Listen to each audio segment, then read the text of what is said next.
So we have a schedule for the photo voice workshop, but that should really remain flexible because we don't know the participants yet, and we don't know what level of English that they have, and this is probably varied across the group. So like all of our projects, it's about being responsive to their needs so that each can kind of meet their own objectives within the workshop.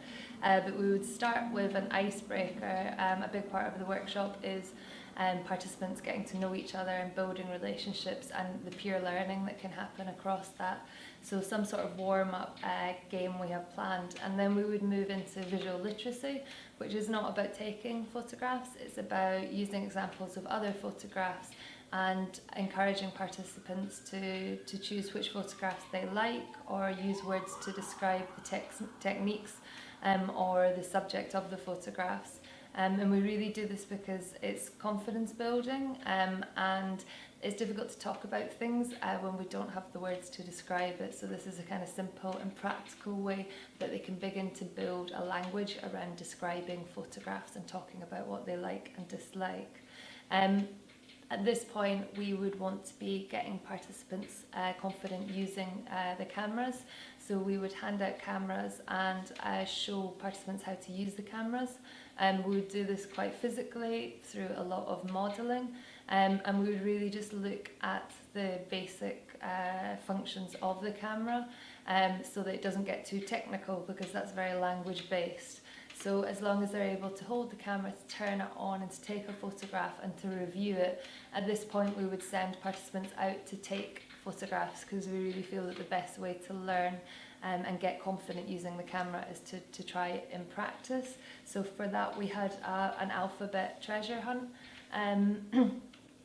planned. So the participants were going to work in groups, and we're going to divide the English alphabet up into, I say 4, and participants have to find photographs for each letter that they have in their group. So if we were looking, say, under the theme of community, for, say, alphabet letter F, then they might go into the market and take photographs of different types of food that are familiar in the community, for example. But they would work in groups, again, because we're thinking about that probably within the group there's varied levels of English, so they can support each other, and I would obviously support that process. We would then come back and discuss and review the photographs.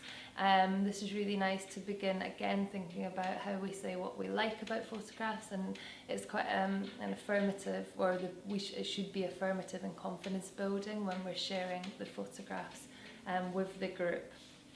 Sort of teaches them how to be an audience as well as a photographer. From there, we were going to print some of the photographs and think about the existing language skills that participants have and begin to annotate some of the photographs. And we were also going to look at doing some portraitures in pairs, so thinking about emotions. So for example, I've got here written happy, sad, angry, confused, bored, and get a bit of play acting to take portraits of each other in these scenarios, and that's should be quite a fun activity, and get them working in pairs, and people tend to really enjoy portraiture. They might also have different interpretations of these words, so throughout all of this we would be encouraging them to share the words from their own languages and any sort of cultural references that are appropriate, so that it is sharing, it's not kind of top down, this is English culture, that it's much more a sharing within the group, and that's why we were really hoping for a diverse mixed group. And obviously within that there'll be breaks and lunch and energizers and icebreakers responsive to the group and how they're progressing.